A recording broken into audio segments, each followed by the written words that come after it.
Well, hey guys, welcome to episode 18 of Kingdom Business TV. Thank you for joining me. Super cool that you are here. Appreciate it big time.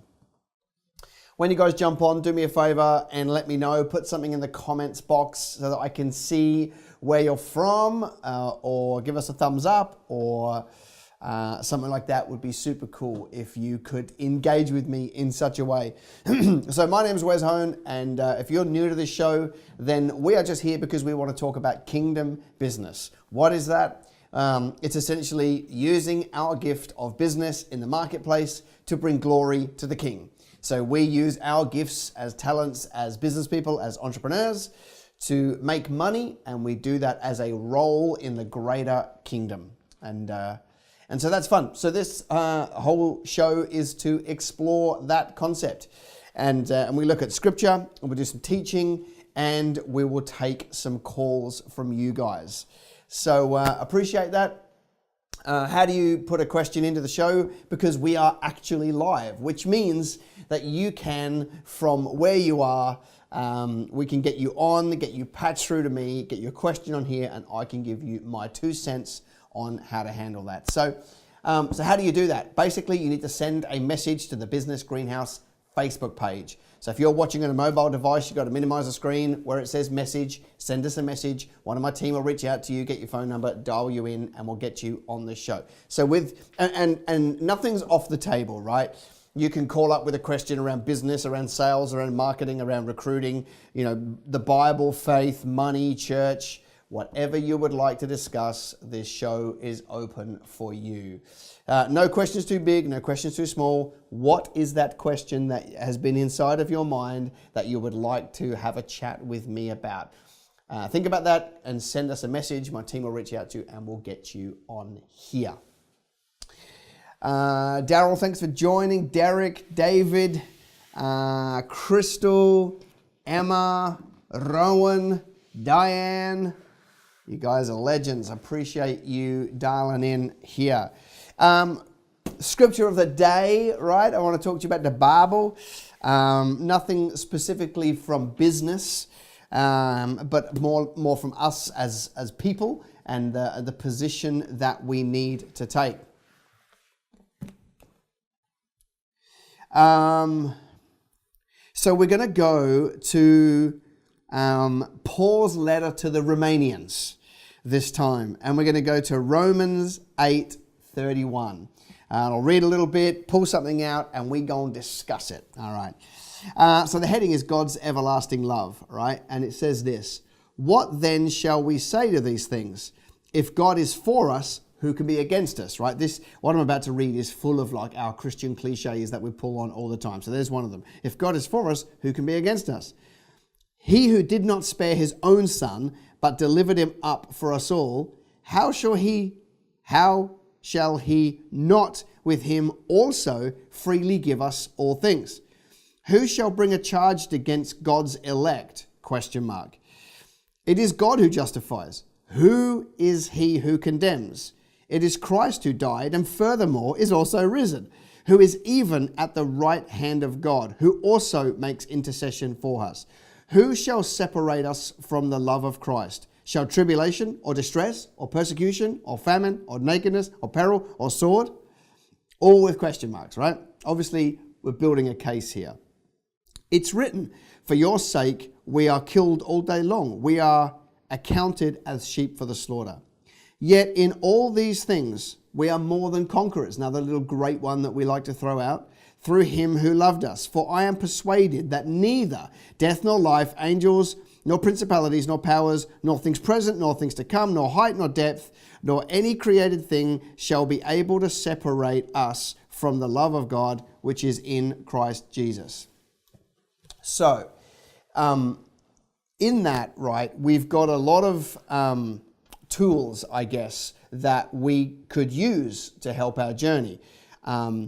And the one that really jumps out to me is we are more than conquerors, okay? Yet in all these things, we are more than conquerors through him who loved us. And I see people that almost chant that like a mantra. as a way to puff themselves up to get through a situation, right? So, they'll be dealing with a situation in business that they don't like, and then all of a sudden there's, I am more than a conqueror, I'm more than a conqueror, I'm more than a conqueror, I could do this. Fine, if that works, that works. But to me, that's a little bit like, trying to move Everest with a teaspoon. Like it's going to hurt and take too long. I think what this scripture is talking about here is you don't have to be puffing yourself up to get through a situation. When you understand what he's saying is, we by default, as being believers in Jesus, have been placed above all of that by default. So you don't have to fight your way through all of those little things, right? Tribulation, distress, persecution, famine, nakedness, peril, or sword. That stuff can't separate you when you know who you are and whose you are, and you are seated with Christ at the hand of the Father. Then that position that you find yourself in is the one that makes you more than a conqueror. It doesn't make you more than a conqueror because you can puff yourself up enough that you can take some action. That doesn't make you more than a conqueror. To make you more than a conqueror, you need to understand that you have been placed above all principalities and powers. And from that position, and we only get that because of the victory of Jesus, from that position is the position that we go into the marketplace with, expecting that our spiritual warfare works. Not because we're amazing, not because we puff ourselves up, not because we convince ourselves for 5 minutes we're more than conquerors, because we walk in the victory that we have by sitting at the seat with Jesus. And I've got to tell you, that's that's head knowledge and heart knowledge. When you fully grasp, right, that you are able to be seated with Christ in heavenly places, and you understand that's not just an event that took place, that's an event that's taking place in our lives every day. When you walk out into the marketplace with that, then nothing can come against you. And none of those things. In this case, it's sword and famine. For us, it might be gossip, slander, lawsuits, enemy trying to take us out, competitors trying to take us out. None of that stuff can affect you because you have been seated in a place where you win. Who would have thought we'd be talking about that on a business TV show? Out of the stuff that, what did I just talk about? What was the little thing that popped? Give me some comments in the comments box. What stood out to you? What jumped? I want the feedback loop from you guys because that's what makes me want to do this.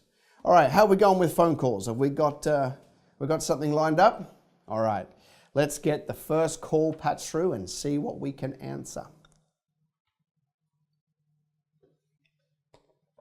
Who do we have? Laura. Laura, it's Wez Hone. You're on Kingdom Business TV. How you going? Good. How are you? Yeah, good, thank you. That's good to hear. What can I help you with? I suppose for the last sort of, few months I've been sort of, the idea of, in my mind about trying to become unique and sort of stand out amongst other thousands of people who essentially draw plans and design houses. And I just thought maybe you might have a way or a technique or something that you've used in the past. Mm-hmm. Yeah. Cool. So architect?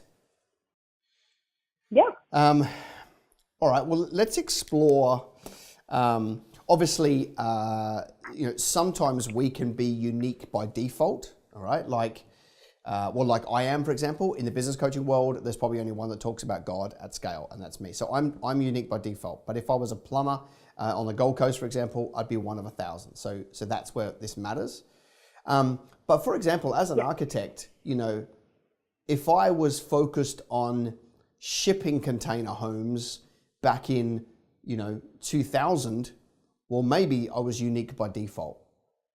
Right? Because nobody else did that, right? So I wonder, is there anything about what you're designing that makes you unique? Okay. At this stage, no. Okay, good. So then, I design. That's fine. I mean, like at the end of the day, you design things for customers. So if they pay you, you design them. So I get that. I wonder then about you as a person, you as an architect.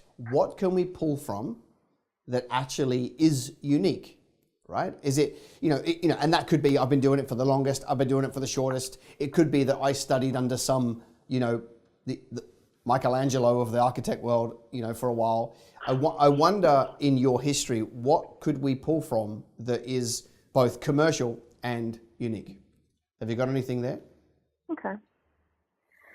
I suppose, my father was a builder and things like that. So having that background has helped in a way, sort of understanding how buildings do go together and smartly and efficiently and more affordably than something, in case if you don't have that construction background, but, it's still... Okay, so that's interesting for me, because if we can get some photos of you, right, as a young girl walking through construction sites, right, then we could story tell around this. Okay, so that's not a bad thing. So then my first thought is there anybody else that is trying to leverage that story, that we're not only architects, we're builders, therefore we understand? Is there anybody with that message in the marketplace? Look, there's male architects who have a building license. It's out there. So it's nothing unique. Mm-hmm. But I suppose being a girl, female, it's a little different. Yeah. Okay, so what does being a girl architect mean? I mean, I've got my answer to that, but what do you think it means to be a female in the architect world? I think for me, being female and with my clients, it's a lot easier for the relationship with the wife, the mother in the project, because at the end of the day, I find that it's the wives, the mothers that will essentially take on the project between essentially a couple, mm-hmm. And I feel that is part of the reason why I end up getting jobs, is because of women having confidence and sort of having that reassurance that they can to another woman and get it. Mm-hmm. And yeah. Okay. So I find that's been common lately. Yep. Yeah. Okay. My first thought, right, when it comes to your marketing angle of being unique, is I'm a female with far more attention to detail, because that's what we tend to think about females, right? They got far more attention to detail. Now, here's what's interesting about being unique. You know what's interesting about being unique is it doesn't even have to 100% be unique. It's just got to be unique in the marketplace, right? First one to tell the story wins. Let me give an example, right? There was, so Carlton Cold, that's a type of beer, right? And Carlton Cold by Carlton United Breweries came out and did this most amazing marketing campaign. They took every billboard in Australia, and basically they went out with this message that said Carlton Cold beer was double hopped for a crisper taste. And they convinced everybody that they double hopped during their process, and what that meant was the beer was a crisper taste, right? Now, they went out and dominated with that message. But here's the irony. You can't single hop beer, right? You actually can't. So all they did was tell the story about what everybody was doing, but because they were first, nobody could come out afterwards and go, we do it as well, wouldn't have any cut through. So it doesn't have to necessarily be unique. It just needs to be a message that has cut through to the audience that nobody else is using, and then you can go out with that story and you'll get the cut through that you need. So if that's being a female, I think that's quite clever, because unless there is a female who's dominating on the back of being a female, then you could go and have that space. Okay. All right then. That's good. And then for example, like you could go more tactical and say, I've done 50,000 hours of architecture, and if that would be true, then maybe that's a marketing angle. Whatever. I mean, so here's the irony. If I was talking to somebody who was like 95 years old and been an architect since they were 15, I would probably use that as my angle, right? I would say, don't trust these new kids who know nothing. Go out there and, use somebody who's been going forever. However, if I was talking to a new kid, right, who's only been going for 1 year, I'd be saying to them, hey, your message needs to be, don't go with the old fogies, right, who used a pen and paper. You need technology because it's faster and better. So it would just be a case of playing to the strengths of whoever it is that I was talking to. In your case, if it's a female, I think that's clever. If there is something else in your history that you could pull on, studied under somebody, did some cutting edge technology training, whatever, then you could go with that and it would still work. But what you've got to find, you've got to find something that's commercial, meaning the market would resonate with it, and you've got to find something that is truly unique. And we're not trying to lie here, right? We're trying to tell the truth, but we can select which part of our uniqueness we go and market. Yeah. Okay. The problem is, in the absence of a uniqueness, you are one of 3,000. So it is worth you investing the time to nail this. Yeah. Yeah, and in New South Wales, anyone can draw plans, and so not only am I against other architects, I'm against anyone, who can essentially draw a line. So, but with this one. Yeah. So I would, when you come up with your uniqueness, find a way to storytell all around it, and then go in every single marketing piece you ever put out. You need to storytell that uniqueness and weave it back in so that you become top of mind for that uniqueness. Awesome. That's great. Thank you. Bless you, Laura. Thank you. Take it easy. Cheers. Bye. Yeah, uniqueness, eh? Always a fun topic. It's actually probably one of the hardest things to nail is your uniqueness. When you've got it, mate, it's brilliant. But a lot of people really struggle with it because they don't want to brag about the few things they got going on for them. So we should.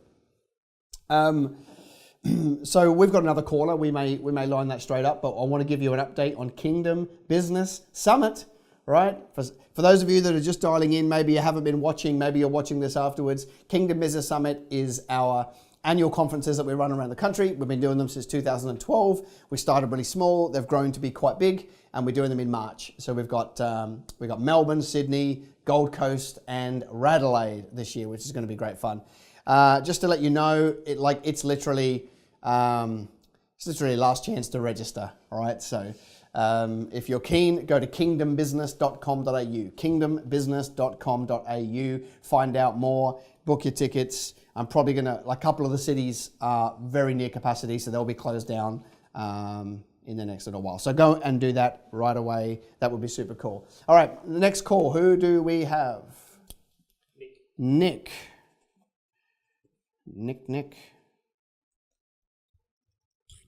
Jessica, really appreciate you joining. Rachel, you too. Hello. Hey, Nick, it's Wez Hone. You're on Kingdom Business TV. Hey, Wez. How you going? Good. How are you? Very well, thank you. Awesome. What can I help you with? Just wondering, with a potential client or prospect that I'm talking with, if you're in a situation where it kind of becomes evident during a meeting that you're maybe not going to be a good fit for that business, or they're going to require a lot of your work, potentially for very little reward, how you would go about handling that situation. Good question. Give me an idea of what do you mean by little reward, like monetarily, you mean? So we're talking an account that's probably doing $50 a week at the moment. That potentially could be like with a lot of work, I reckon they could probably be a $250 a week account. But they're asking for a lot in the way of providing branding to go like a windbreak out the front to kind of advertise that they've got this boutique coffee roaster, and they're already open 10 a.m. till 10 p.m. as a kebab shop. What would you make on a $250 a week account? What's your margin left over? What would that be? Probably, I think it's about $70, $80 a week. So you make 80 out of 250? Yeah. Okay. What's the cost for you to help these people out, like with buying those windbreaks? What's it going to cost you in physical dollars? We're probably looking at about $800 worth of stuff, and for maybe an hour and a half, 2 hours of time getting it all organised. Any ongoing time? Yeah, I expect there'd be coffee training, potentially like a fairly high maintenance customer as well. Okay. Um, So they're currently 50. If they were to land halfway between the two, right, and not get to 250 but get to 150 halfway between, yep. how much time is that going to take you to get them there?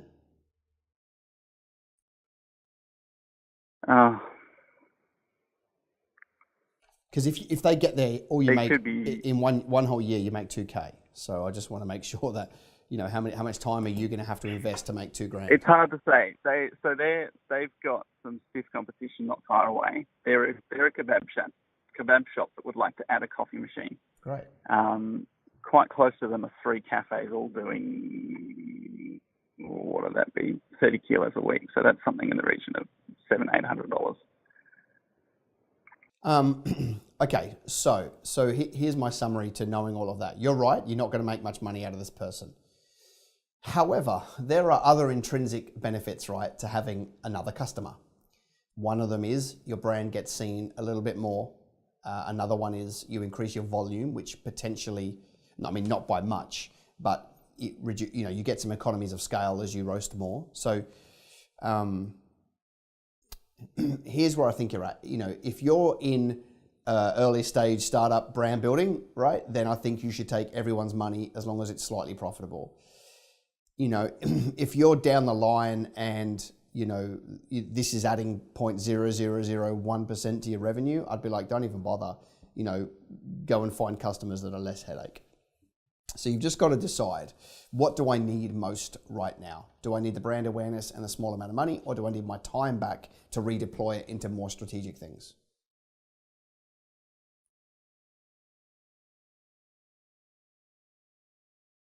Yeah, I think probably it's starting to look like time to me. Well, let me ask you another question just to kind of see. Have you got leads on the horizon, or have you got a proven method to get customers that you could use this time to go and use? Yes. So, and there will probably be maybe larger accounts and less headache. Yeah. Yeah, so it's not looking good for the kebab shop right now. If it was a should I take a small account and it wasn't a heap of extra work, yeah, great. If it was buy them the windbreak but didn't have to put any time in, I'd be like, yes, go and get the account. But because time is so precious, I reckon you've really got to look at the opportunity cost of the time. You're going to put time in to potentially, get $100 a week. You just got to look at it and go, okay, if I was to redeploy that time into the other methods I know get me customers, what would I likely achieve, right? And the way you'd work that out is to go back to the last bunch of customers that you use that method that they came from, look at the average account there and go, those average accounts are better and bigger and less headache. I'm not going to take this new one. I'm going to redeploy the time. Yep. If you'd said to me, and then, so how do you let that person down gently? If you'd said to me, I'm scrambling for every dollar and I've got heaps of spare time, I'd be like, yep, go and get the account, right? But because of what you're telling me, I think you should maybe sidestep this one. Now, here's an interesting thing. If you can let them down lightly, maybe one of the things to go back to them and say is, listen, let me be totally honest with you. I'd love to have my coffee in here. I'd love to buy you a windbreak, but I don't have the time. Would you still like to go ahead knowing that I can't give you the level of support you're requiring? And they might say, yes, we'll do it anyway. Great. Then you've got, less time. They might say, and then they might say no, which is them self-selecting for you to let them down gently. You don't even have to tell them. Yeah. Like, let them choose. Yeah, that sounds like kind of split the difference with something that would actually work for me. Yeah, so give them a chance to do something that would work for you, and if they don't want that, then they vote themselves off the island and you don't have to say up your nose with a rubber hose. Yep. It's kind of how I'd handle it. Yeah, sounds like a good plan. All right, appreciate you calling in, Nick. Bless you, mate. All right, thank you. Bye. And so if you've got a question like that, then send a message to the Business Greenhouse Facebook page, the one you're watching the show on, and one of my team will reach out to you and get you on here, and I will answer that question for you. And you've only got a couple of minutes to do that. I'm going to teach for a little bit, and then I'm going to move on, and then now is your time to put a question in so that I can answer it for you. Email marketing, interesting topic, right?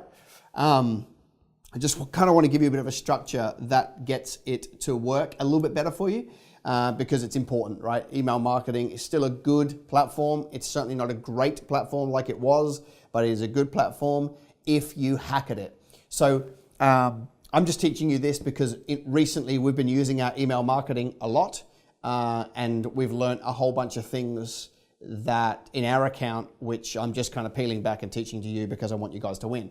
So when I used to do email, right? When I used to do email, I used MailChimp. In fact, if I go back further, we used bulk contacts in Outlook, right? There we go. So back in there, and then we moved to automated, which is like MailChimp we used for a number of years, which was fine. It was free, and then we got like 1,000 contacts that went to like $20 a month. And then we had the, autoresponder plugin, which was $30. So it was a very affordable way to do emails, which I enjoyed. Craig, just check that hasn't dropped out. It's dropped out here, so I'm not sure what's happening. Okay. But here's an interesting thing, right? Like when I was first sending out email campaigns, we would get a 60, 70, 75% open rate, right? Up to 75% of the people on the database opened the email. And we knew that because it told us. It's like, and I remember back when I first started a business, I read the emails that came in. Now I'm like firefighting, like, on your phone, swipe, swipe, swipe, swipe. That one's important. I better deal with it, right? So lately, we've been trialing a few different things to try and up ours because I saw our email campaigns go from 60% open rates to 25% open rates over a 18-month to 2-year period, right? Spam laws, spam filters, and all this sort of stuff made it really, really difficult. So I use ActiveCampaign now, but there's a whole bunch of them out there, some good, some bad. ActiveCampaign has been okay to deal with, and their support has been mostly good. But here's an interesting thing to get it to work. So we went from 60 to 25% open rate, and now we've bounced back to, we dance between 38 and 42% open rate, which against a worldwide standard of 12% is 4x, right? Which is wonderful. 3.5. So what did we do? A couple of things that we did was we invested the time to segregate the database, right? So I think on the Business Greenhouse, on our ActiveCampaign account, Business Greenhouse has 8,250 active contacts, okay? So that's not including all the people that unsubscribe. That's just the active ones today, 8,250 or something like that, which is a solid number. But you cannot email to that many people in one email, okay? That's the biggest no-no, is to email to your entire list, a bulk email at one time. What happens is the software you're using, whether that be Google Apps, ActiveCampaign, a mix of the two, or any other platform, what happens is not the software, not ActiveCampaign, but the people that push the email behind the scenes, when they see that many people, they just mark it as spam, okay? So it gets marked as spam as it goes out, it gets marked as spam as it goes in, and sometimes doesn't even send, okay? It gets lost in the ether. What's going on there is they're so scared, these email providers, so scared of being blacklisted, that they would rather take all your emails and dump them into the other person's spam folder, junk folder, promotions folder, so that so they don't run into trouble.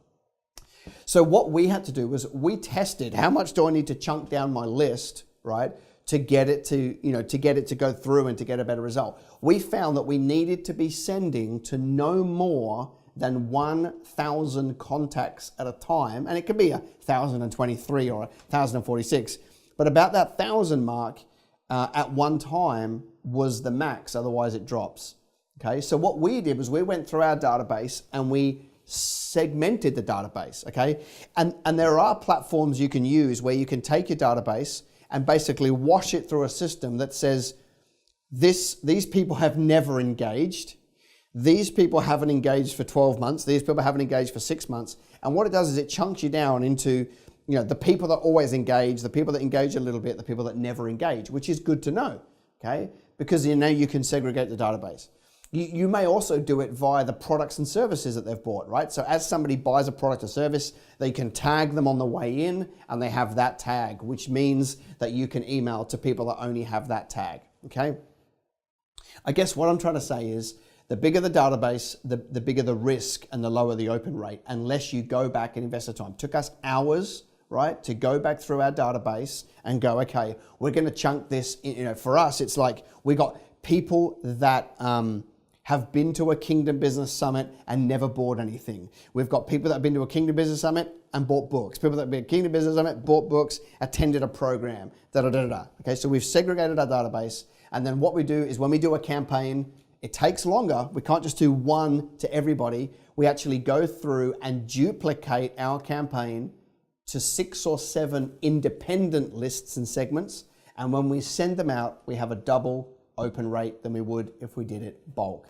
But it requires the time. You've got to go through, chunk down your database into smaller lists and send more than one campaign. If you do that, you are appealing and appeasing to the spam filters, and all that means is that more of your communication will go to more of your target audience, which means more people see your communication, which means they take more action. So invest the time. It's not easy, but invest the time and you will see that you get a better and better and better result. So next week's KBTV is going to be different. So every quarter we have clients in business who fly into the Gold Coast from right across the country for an entire week of training. It's 2 different groups. Monday, Tuesday, they leave, and then we do Wednesday, Thursday, Friday. And so I'm going to be in a training room from Sunday night next week to Friday night next week, doing 15 to 16 hour days with our clients. Anything from how to do sales funnels to how to sell to how to be a kingdom entrepreneur to in this particular case, we're going to be covering how to recruit the right people, how to systemize your business, how to build team culture. So a whole bunch of stuff like that. So we're going to do a KBTV, but we're going to do it from the seminar room next week. It'll be a different time because at this time we'll be training. It'll be later in the day. Either way, we're going to do it and just keep this communication open with you guys. If you've got a question for Kingdom Business TV, put a comment in the comment below. My team will reach out to you and we'll get you on that episode, all right? And that would be super cool. So remember this, as I wrap up episode 18, remember, you are more than a conqueror. Not because you puff yourself up, but you are more than a conqueror because you have been seated in heavenly places with Christ Jesus. I've been Wez Hone, you've been awesome, and I'll see you next week